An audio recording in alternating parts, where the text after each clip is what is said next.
Shalom, selamat pagi. Bertemu kembali dalam ibadah raya hari Minggu. Mari kita bersama-sama memasuki ruangan ibadah. Mari kita berdoa bersama-sama. Kami sungguh mengucap syukur Tuhan, terima kasih. Kau boleh bawa kami kembali Tuhan ke hadirat-Mu Yesus. Kami sungguh-sungguh bersuka cita Tuhan, karena Engkau sungguh baik dalam hidup kami Tuhan. Ajar kami Tuhan untuk senantiasa bergantung kepadamu Bapa. Dan saatnya Tuhan kami mau memuji Engkau, kami mau menyembah Engkau. Berkati Tuhan ibadah hari ini Tuhan.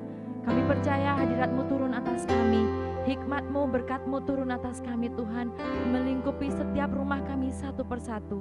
Tidak lupa Tuhan, kami berdoa untuk anak-anak kami Tuhan, Kunci Daud Kids yang akan mengikuti ibadah online juga Tuhan. Kiranya Tuhan, jamahan tangan-Mu boleh turun atas mereka, memberkati mereka satu persatu, memberkati masa depan mereka, memberkati kehidupan mereka Tuhan, semakin Kau indahkan dalam pemandangan-Mu Bapa.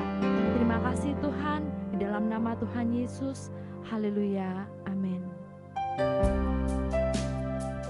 Terima kasih Yesus. Terima kasih Tuhan. Haleluya Yesus Tuhan. Tuhan hadir di bait kudus-Nya saat umat mencari wajah-Nya, berseru, berdoa, bersujud menyembah dan menikmati kehadiran-Nya. Tuhan mau dekat dengan umat-Nya yang datang dengan segenap hatinya, berseru, berdoa, bersujud menyembah dan menikmati kehadiran-Nya.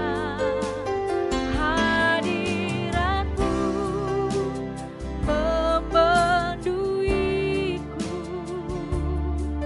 hadirat kudus-Mu penuhi batinku, dan ku tersungkur menyembah-Mu.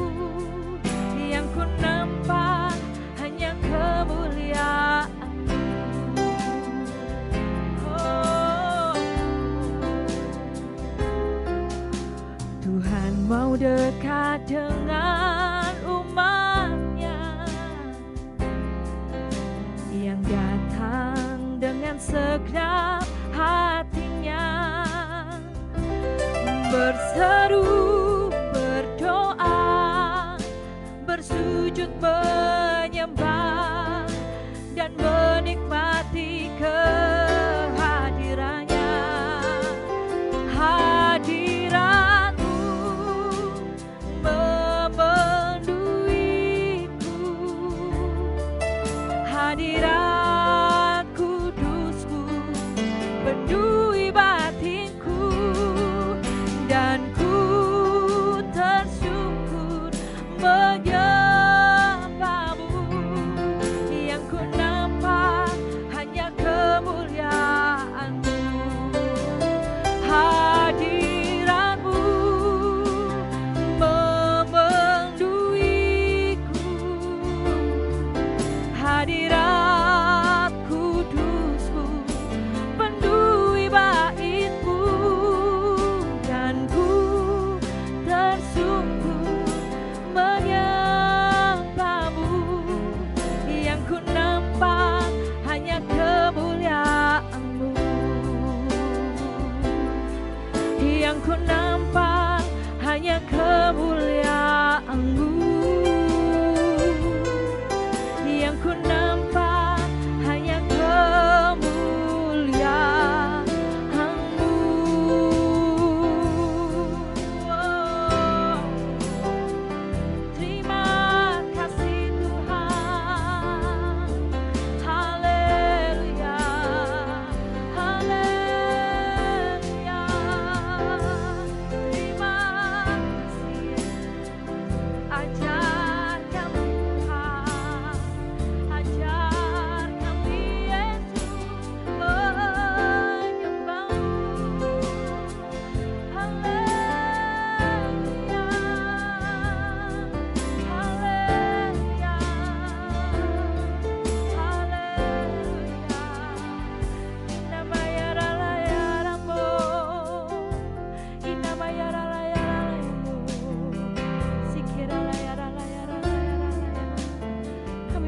syukur Tuhan. Hadirat-Mu memenuhiku, hadirat kudus-Mu penuhi bait-Mu, dan ku tersungkur menyembah-Mu. Yang ku nampak hanya kemuliaan-Mu. Hadirat-Mu memenuhiku,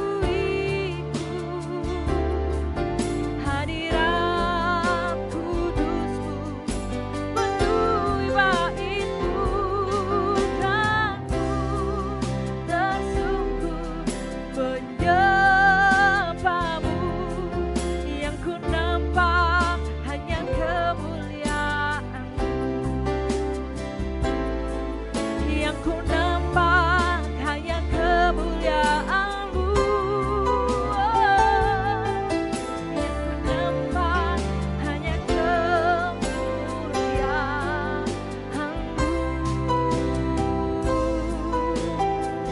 Terima kasih Tuhan, terima kasih. Kami mengucap syukur Tuhan, kami mengucap syukur Yesus. Saatnya Bapa, kami akan memuji Engkau, kami mau menyembah Engkau, Raja di atas segala raja. Haleluya, amin. Mari kita memuji Tuhan bersama-sama. Haleluya, yuk.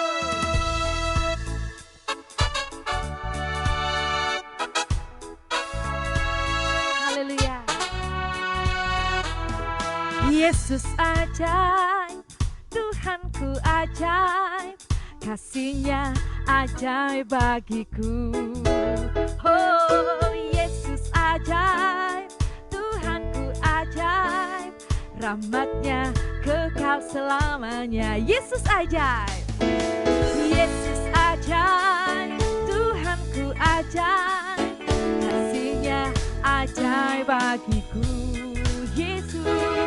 Yesus ajaib, Tuhanku ajaib, rahmat-Nya kekal selamanya. Tak berubah kasih-Nya, setiap hari bertambah indahnya. Sampai bumi berlalu dan habislah ragaku, Yesusku ajaib bagiku. Haleluya. Yesus ajaib, Tuhanku ajaib, kasih-Nya ajaib bagiku. Oh, Yesus ajaib, Tuhanku ajaib, rahmat-Nya kekal selamanya. Tak berubah kasih-Nya, setiap hari bertambah indahnya. Habislah ragaku, Yesusku ajaib bagiku. Tak berubah, tak berubah kasih-Nya, setiap hari bertambah indahnya.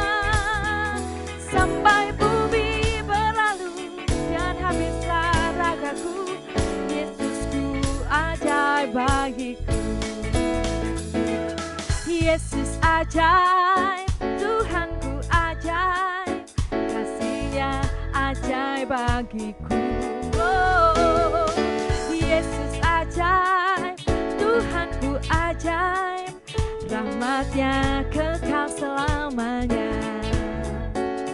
Rahmat-Nya kekal selamanya.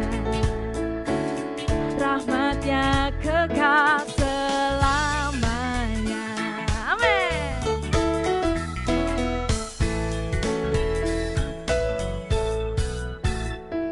Saatnya kita akan mendengarkan kebenaran firman Tuhan. Mari kita siapkan hati kita.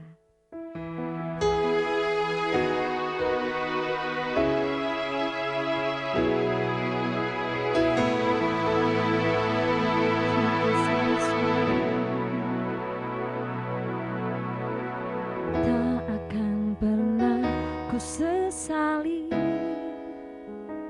mengiring Yesus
Tuhan, kami bersyukur untuk hari ini, untuk firman yang akan kami dengarkan bersama-sama. Kiranya damai sukacita-Mu menyertai kami. Kiranya berkat-Mu turun atas kami. Melalui firman-Mu kami dikuatkan, kami dibebaskan, dan keselamatan akan terjadi dalam hidup kami. Bersyukur buat firman-Mu, urapi kuduskan kami semuanya. Dalam Yesus Tuhan kami bersyukur. Haleluya. Amin. Salam, salam sejahtera bagi kita semua. Bacaan kita hari ini di dalam Yohanes pasal 4 ayat 1 sampai 42. Bacaannya panjang, saya tidak membaca semuanya, tapi ada beberapa kutipan ayat yang nanti saya akan jelaskan. Tetapi konteks dari pasal 4 ini bicara tentang percakapan Yesus dengan perempuan Samaria. Nah, tapi saya percaya kita semua sudah tahu tentang cerita ini dan bagaimana akhir dari cerita ini. Tapi saya ingin menyampaikan sesuatu bahwa bagaimana sehingga berita Injil itu bisa sampai ke kota Samaria melalui perempuan ini. Nah, apa itu Injil? Injil itu adalah kekuatan Allah yang menyelamatkan setiap orang, baik orang Yahudi maupun orang Yunani. Dan Injil itu juga yang biasa kita kenal dengan istilah kabar baik, kabar sukacita, kabar damai sejahtera, berita anugerah, berita tentang sorga, dan berita tentang Yesus. Nah, kira-kira siapa saja yang bisa menyampaikan berita Injil ini? Semua orang percaya ditugaskan dan wajib menyampaikan berita Injil ini. Nah, Yesus berkata kepada kita semua bahwa pergilah beritakan Injil kepada segala makhluk. Pergilah, jadikanlah semua bangsa muridku, baptiskanlah mereka, ajarlah mereka, dan ketahuilah aku menyertai kamu sampai kepada akhir zaman. Dan Yesus juga berkata, kamu adalah saksiku mulai dari Yerusalem, Yudea, Samaria, dan sampai ke ujung-ujung bumi. Jadi ini tugas kita, kewajiban kita untuk menyampaikan berita Injil. Haleluya. Tetapi Injil hanya bisa efektif kalau Injil itu hidup di dalam hidup kita dan kita hidup di dalam Injil. Atau biasa kita sebut dengan menjadi pelaku firman. Karena orang hanya bisa melihat buah dari apa yang kita beritakan. Orang mungkin saja mendengarkan perkataan atau khotbah kita, tetapi orang lebih merasakan sikap dan tindakan kita. Maka itu Injil harus sungguh-sungguh hidup dalam hidup kita dan kita hidup di dalam Injil. Nah, bagaimana caranya supaya kita bisa hidup di dalam Injil dan Injil hidup di dalam hidup kita? Caranya sangat sederhana, yaitu lahir baru. Ketika Yesus berjumpa dan bercakap-cakap dengan seorang Yahudi yang pintar, seorang pemimpin agama, seorang guru besar, seorang ahli Taurat, Nikodemus namanya, Yesus berkata, engkau adalah guru, engkau adalah pengajar. Tetapi kalau engkau tidak dilahirkan kembali, maka engkau tidak memahami kerajaan surga. Jadi harus dilahirkan kembali, harus lahir baru, sehingga kita bisa memahami apa yang ada di dalam Injil, sehingga pesan Injil yang kita sampaikan itu pesan Injil yang murni. Nah, hal yang kedua yang harus kita lakukan agar Injil itu bisa hidup dalam hidup kita adalah melalui pemuridan. Ini adalah SOP penginjilan. Semua orang harus dimuridkan oleh Yesus. Kalau tidak dimuridkan, maka kita tidak memahami apa yang Yesus kehendaki dalam hidup kita. Karena ini adalah proyeknya Tuhan untuk kita kerjakan. Jadi kita harus bekerja sama dengan Tuhan. Melalui pemuridan kita akan dipersiapkan sehingga pelayanan kita, berita yang kita sampaikan itu sungguh-sungguh berita yang datang dari Tuhan. Sehingga Tuhan dipermuliakan dan orang yang mendengarkan berita Injil itu dapat dimerdekakan dan diselamatkan. Haleluya. Nah, bagaimana berita Injil itu bisa sampai ke Samaria melalui perempuan itu? Nah, mari kita melihat konteks bacaan kita tadi. Nah, Yesus hendak melakukan perjalanan dari Yudea menuju Galilea. Biasanya kalau kita melihat peta, ada dua rute perjalanan dari Yudea menuju Galilea. Yang pertama, dari Yudea melintasi Samaria lalu masuk ke Galilea. Tetapi rute yang kedua, dari Yudea berbelok ke arah timur melalui sungai Yordan dan memasuki Galilea. Dan rute yang biasanya dilalui kebanyakan orang Yahudi adalah rute kedua. Karena memang orang Yahudi tidak suka dengan orang Samaria. Ada stigma negatif terhadap orang Samaria, yaitu orang Samaria dianggap orang kafir, orang yang najis, orang yang memang ibadahnya itu tidak murni. Mereka dianggap sebagai keturunan Yahudi yang tidak asli lagi karena kawin campur. Jadi ada anggapan-anggapan negatif dari orang Yahudi terhadap orang Samaria sehingga membuat mereka itu seperti ada jarak, ada social distancing antara mereka. Sehingga ketika orang Yahudi melakukan perjalanan ke Galilea, pasti mereka melalui rute yang kedua, melalui sungai Yordan dan masuk ke Galilea. Tetapi saat itu Yesus harus melewati Samaria. Dan saya yakin ini pelayanan yang sangat berisiko tinggi. Yesus harus mempertaruhkan dirinya sebagai seorang Yahudi, sebagai seorang rabi, sebagai seorang nabi, dan dia harus berada di kota Samaria. Nah, ini yang saya sebut dengan Injil itu mendobrak. Ketika Yesus berada di sana, dia menghancurkan, meruntuhkan semua pemahaman yang selama ini dibangun oleh orang-orang Yahudi bahwa orang Samaria itu orang yang kafir, orang najis dan sebagainya. Yesus berada di sana dan ketika berita Injil itu sampai, dia mendobrak, dia menghancurkan semua pemahaman yang keliru, yang tidak alkitabiah. Nah, bagaimana dengan kita? Konteks pelayanan kita sekarang. Apakah kita juga membawa pesan Injil ini dan mendobrak semua situasi yang ada? Saya yakin dan percaya ini pelayanan yang berisiko tinggi dan tidak mungkin kita lakukan di saat ini. Ketika kita membawa berita Injil atau pesan Injil sebagai pendobrak, maka kita juga diperhadapkan dengan peraturan-peraturan kesehatan yang begitu ketat. Jangankan kita menginjil, berjumpa dengan tetangga di depan rumah aja akan sulit. Kita tidak bisa bersalaman, kita juga sulit akan saling menyapa dan saling bersalaman. Apalagi ketika kita keluar dari rumah. Harus ada peralatan kelengkapan kesehatan yang harus kita pakai, kita pergunakan untuk kita bepergian. Dan akan sulit, apakah kita harus mendobrak situasi ini? Saya rasa tidak. Pelayanan yang sangat berisiko tinggi. Tetapi saya bersyukur di saat ini, sejak ada pandemi ini, luar biasa situasinya berubah. Saya bersyukur karena adanya pandemi ini. Karena melalui peristiwa ini, gereja mulai keluar. Berita baik, kabar baik yang selama ini terpenjara di dalam gereja semuanya dibawa keluar. Dan kita bisa melihat bahwa pesan yang disampaikan hari ini cuma satu. Pesan tentang keselamatan, pesan tentang Yesus. Sekarang kita bisa menjumpai pesan kabar baik ini di mana saja. Di media sosial bisa, di YouTube bisa, di Facebook bisa, di Instagram bisa. Di mana saja orang bisa mengakses tentang kabar baik. Siapapun bisa mendengarnya, orang percaya pun bisa, yang tidak percaya pun bisa mengaksesnya. Setiap orang sekarang tidak melihat merek gereja, tidak melihat doktrin, tidak melihat liturgi kebaktian. Yang dibutuhkan sekarang adalah pesan kabar baik, pesan firman Tuhan. Orang haus akan kebenaran, orang sudah jenuh dengan berita buruk, orang sudah jenuh dengan kabar buruk. Yang dibutuhkan adalah berita keselamatan, berita tentang Yesus, berita tentang kekuatan pengharapan di masa depan. Itu yang sedang diharapkan oleh setiap orang. Jadi semua orang bisa mengakses berita tentang kabar baik, berita selamat, berita tentang Yesus dimanapun berada. Dan Injil diberitakan sampai ke seluruh dunia. Orang tidak melihat merek gereja lagi, orang tidak melihat bagaimana liturgi ibadah, orang juga tidak melihat apa doktrinnya. Yang dibutuhkan sekarang adalah kabar baik harus menjawab semua kebutuhan. Karena orang sudah jenuh dengan berita buruk, orang sudah jenuh dengan berita-berita yang sangat melemahkan iman.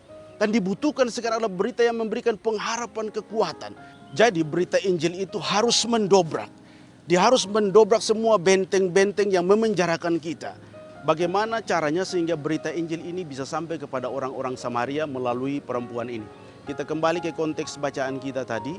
Nah, Yesus sedang melakukan perjalanan pelayanan dari Yudea menuju Samaria. Biasanya kalau melihat peta ada dua rute perjalanan. Perjalanan yang pertama yaitu dari Yudea melalui atau melintasi Samaria dan masuk ke Galilea.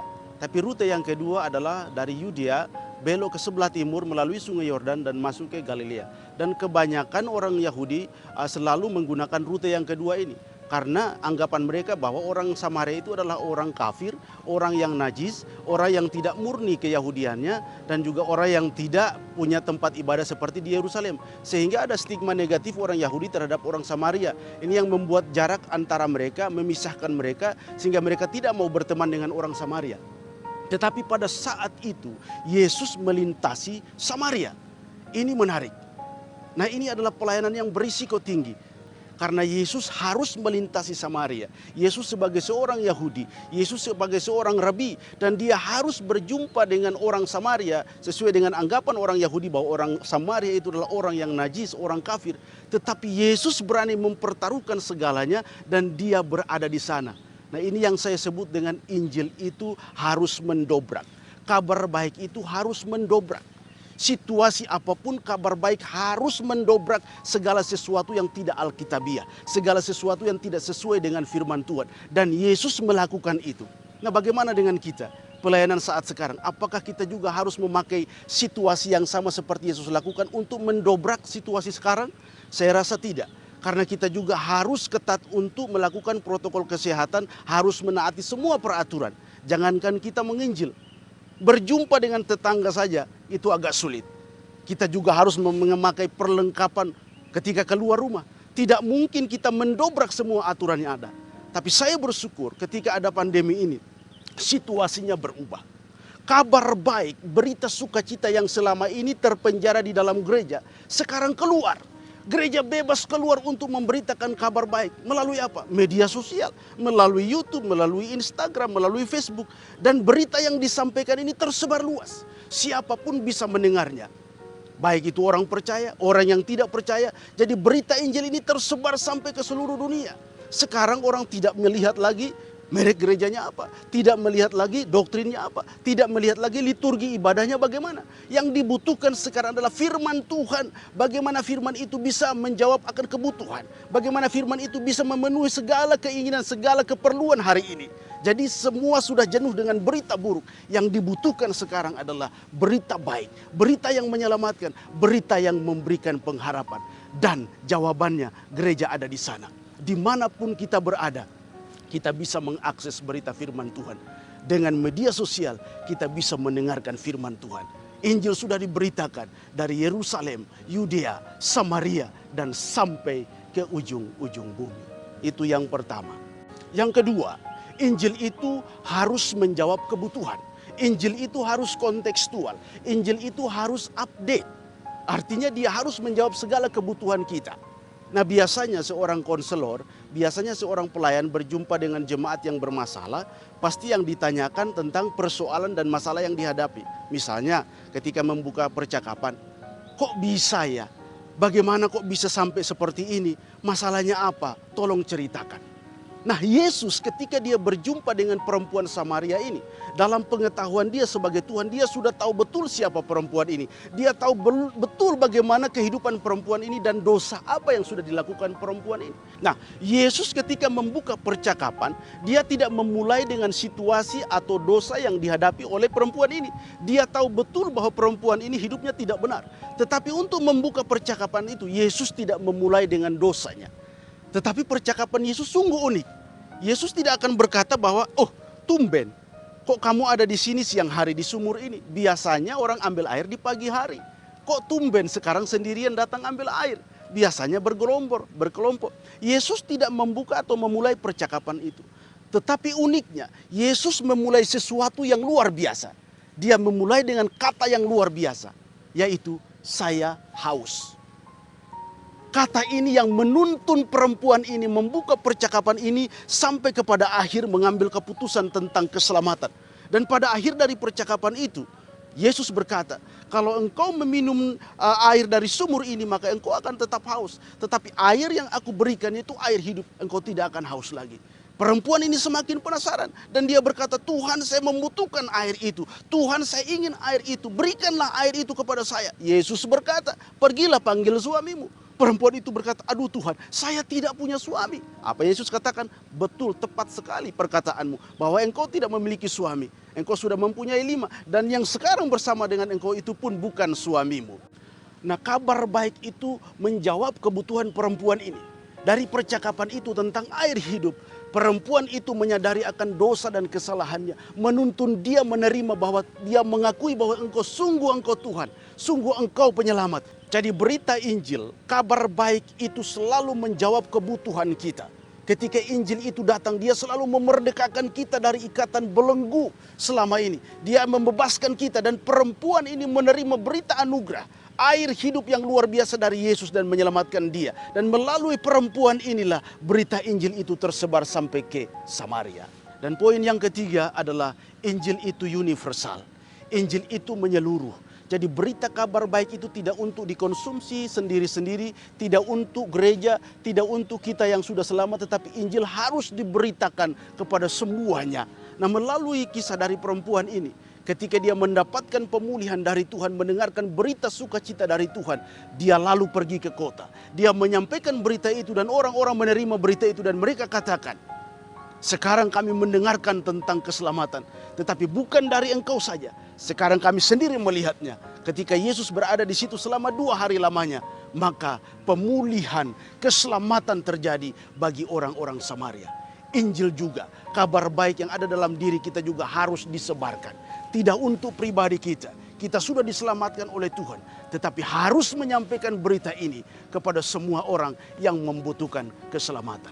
Jadi berita Injil, berita kabar baik, berita sukacita ini harus diberitakan sampai ke ujung-ujung bumi. Karena kabar baik itu adalah kabar yang mendobrak semua yang tidak benar. Kabar baik itu adalah kabar yang selalu menjawab kebutuhan kita akan keselamatan. Dan kabar baik itu juga lah yang akan disebarkan. Karena kabar baik itu adalah kabar baik yang universal untuk semua orang. Jadi saya ajak kita semua untuk tetap memberitakan Injil sampai semua orang mendengarkannya. Sampai semua orang diselamatkannya. Mari tetap semangat memberitakan Injil. Tuhan Yesus senantiasa memberkati kita semua. Soli Deo Gloria. Haleluya. Amin. Kita berdoa. Tuhan, terima kasih buat firman-Mu. Kiranya kami tetap semangat memberitakan Injil dimanapun kami berada.